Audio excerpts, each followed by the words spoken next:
For 9 years, I raised my son alone. I worked day and night, paid $32,000 a year for his private school, bought him a BMW, gave him everything. Then one day, he told me, "You're not my real father. Mom's boyfriend is better." That's when I stopped paying, sold his car, and let his new father figure take over. Within 72 hours, his whole world fell apart. Want to know what happened next? Backhand index pointing right. Don't forget to like, share, and subscribe for the full story. My son announced, "You're not my real father. Mom's boyfriend is better." I said, "Okay." Then I stopped the private school payments and sold his car. 72 hours later, his mother was threatening legal action. I, 43M, raised my son, Marcus, 17M, alone since he was 8. His mother, Veronica, left us for some guy she met at her gym. Didn't want custody, just wanted her freedom. Cool. Whatever. I rebuilt our lives for 9 years. I busted my ass. Private school at Westfield Academy, $32,000 a year. BMW 3 Series for his 16th birthday. Gaming PC that cost more than some people's rent. Summer camps, tutors, you name it. Not because I'm rich. I'm a construction project manager. I just prioritized him over everything. 3 weeks ago, Veronica suddenly wants back in Marcus' life. Shows up with her boyfriend Dante, personal trainer, drives a leased Maserati. You know the type. Marcus starts spending weekends there. Fine. He deserves to know his mom. Last Sunday, Marcus comes home and drops this, "I've been thinking, you're not really my father. Like, not my real father." Dante gets me better. Mom says I can live there full-time after I turn 18. He's going to help me become an influencer. I just stare at him. I'm not your real father. You know what I mean? Biologically, yeah, but Dante's more of a father figure. He doesn't lecture me about grades or college. He actually supports my dreams. Your dreams of being an influencer. See, you're doing it right now. This dismissive shit.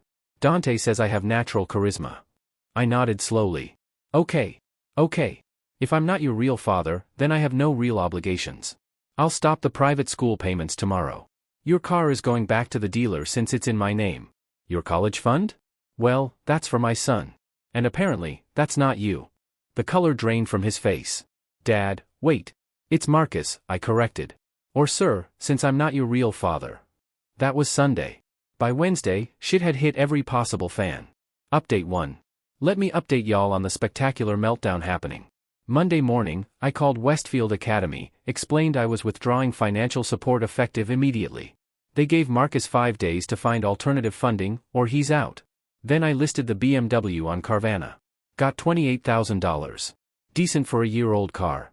Monday afternoon, Marcus comes home sobbing. Full-on ugly crying. "Dad, the school called me to the office. They said you're not paying anymore. I have SATs next month.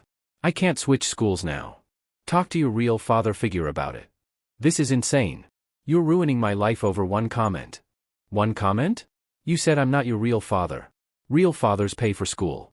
I'm just some dude who fed and housed you for 9 years, right?" Tuesday, Veronica starts blowing up my phone. 47 texts. Here's some highlights. "WTF is wrong with you? You can't just abandon your son. This is emotional abuse. Dante's lawyer cousin says this is illegal. Marcus is traumatized." I responded once, he has a real father figure now. Ask Dante to cover it. Wednesday morning, Veronica shows up at my work. Security had to escort her out. She's screaming about lawsuits, about how I'm destroying Marcus' future, how Dante can't afford private school because he's building his business. My boss, Jim, watched the whole thing, then said, "That your ex?" I nodded. He just patted my shoulder and said, "Stand your ground, brother." Wednesday night, Marcus tried a different approach. Cooked dinner, first time in 2 years. Cleaned his room, then sat me down for a heart-to-heart. "Dad, I'm sorry. I didn't mean what I said. I was just exploring my relationship with Mom. You're my real dad. You've always been there. Aha. And this has nothing to do with losing your car and school. I mean, those things made me realize how much you do for me. So, if I restore everything tomorrow, we're good? You won't pull this shit again? I promise I'll never say anything like that again. And when Dante buys you a Maserati for graduation, when Mom offers you a room in their penthouse, what then?" He couldn't look me in the eye. That's different. Get out of my sight, Marcus. Today's Thursday. The school wants payment by tomorrow.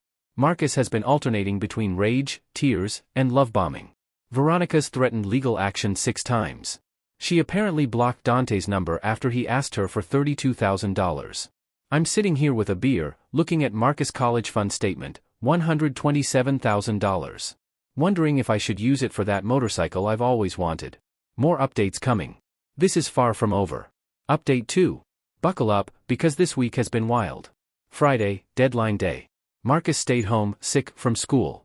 Kid was in full panic mode, rotating between his mom's place and mine, trying to broker some kind of deal.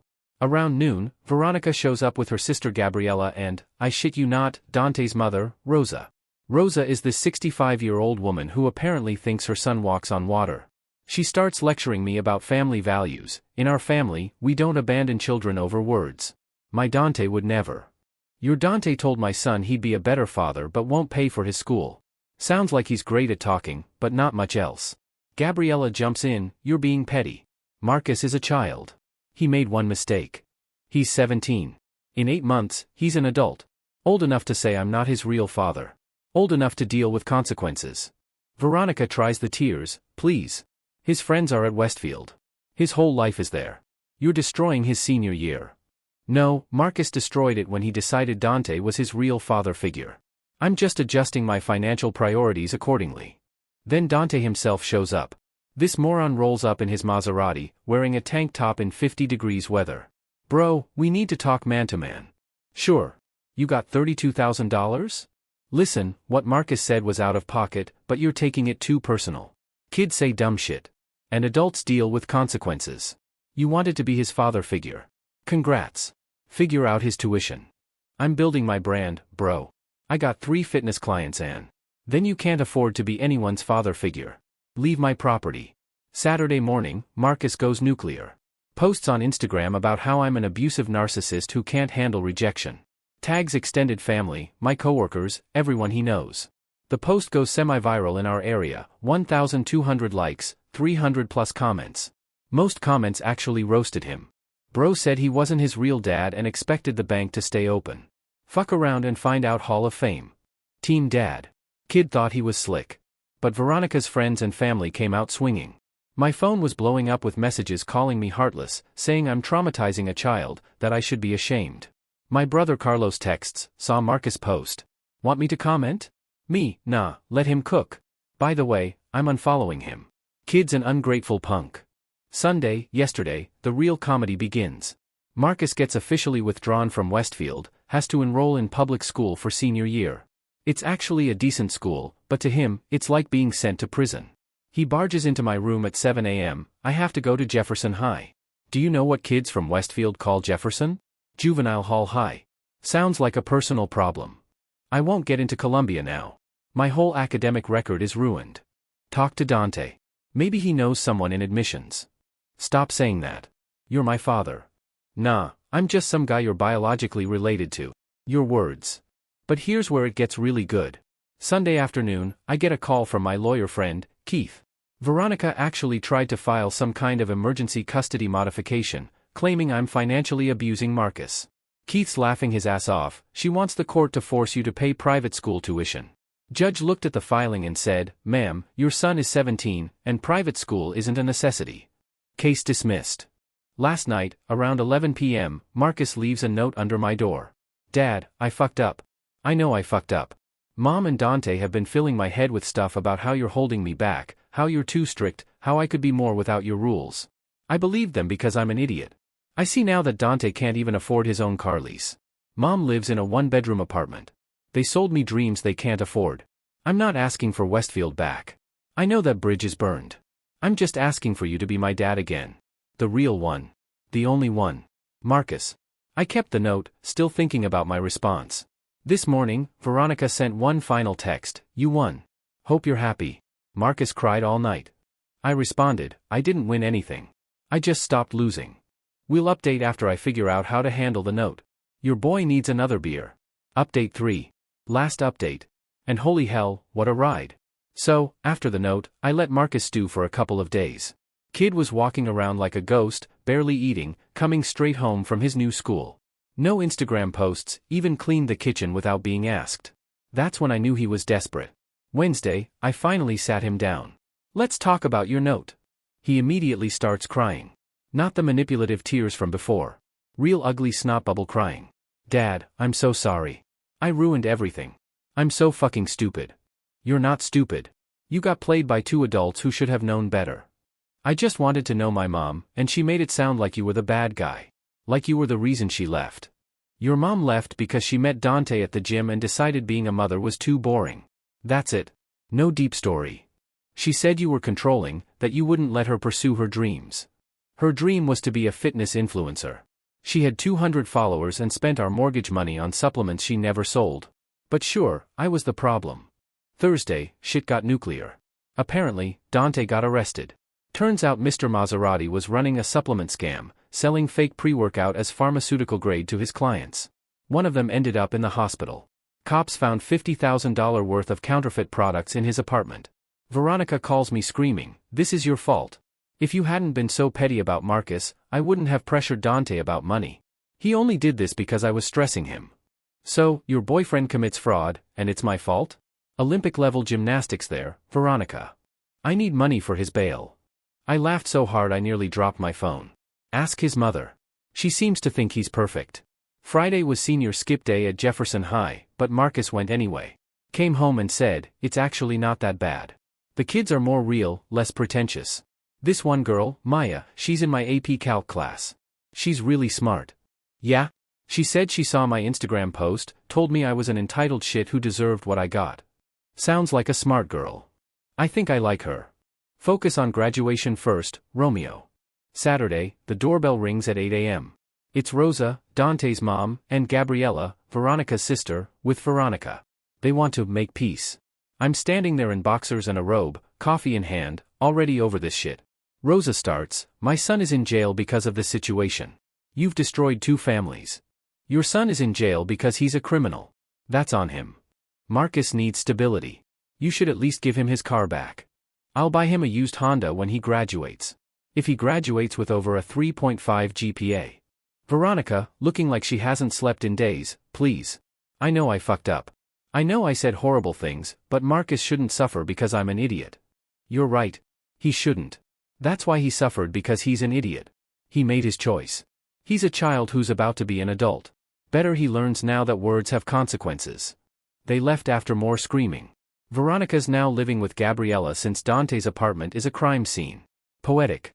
Sunday, yesterday, Marcus and I went to get his stuff from Westfield. Kid was obviously embarrassed, but he handled it. His ex-girlfriend Brittany actually stopped him to say, "I heard what happened. You kind of deserved it, but I'm sorry it went down like that." On the drive home, Marcus says, "Dad, I've been thinking about college. Yeah, I don't think Columbia is realistic anymore. Even with my grades, Westfield was my edge. But Jefferson has a good engineering program partnership with State. Maybe I could do 2 years at community, then transfer." I nearly crashed the car. "You're considering community college?" "Yeah. Maya's doing it. Says it's smart financially.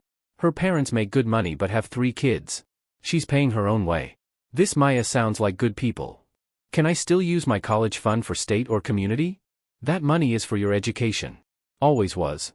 But you're getting a job this summer, and you're paying for your own gas and insurance when you get that Honda. Deal, Dad. Are we good? We're getting there, kid. We're getting there." This morning, I woke up to Marcus making breakfast. Eggs were runny, and bacon was burnt, but he tried. He's at school now, probably trying to impress this Maya girl with his newfound humility. Veronica's been quiet since Dante's bail was denied. Apparently, he's looking at 3 to 5 years. She posted some cryptic shit about knowing who your real friends are and rising from the ashes. Sure, Jan. As for me, I'm looking at motorcycles this weekend. Not going to buy one. That college fund is still for Marcus. But a man can dream. To everyone who said I went too far, my kid learned that actions have consequences. He learned that you don't shit on people who love you for people who just talk pretty. He learned that real support isn't just hype and promises. It's showing up every damn day for 9 years, even when it's hard. We're not perfect. We're not healed. But we're real. And that's more than Dante and his Maserati ever were. Thanks for following this shit show. Got to go crack a beer and watch the game. Peace out. Edit, since everyone's asking, Marcus and Maya have a study date this Friday. Kid's nervous as hell. Also, Dante took a plea deal. 18 months. Veronica's already on Tinder. Some things never change.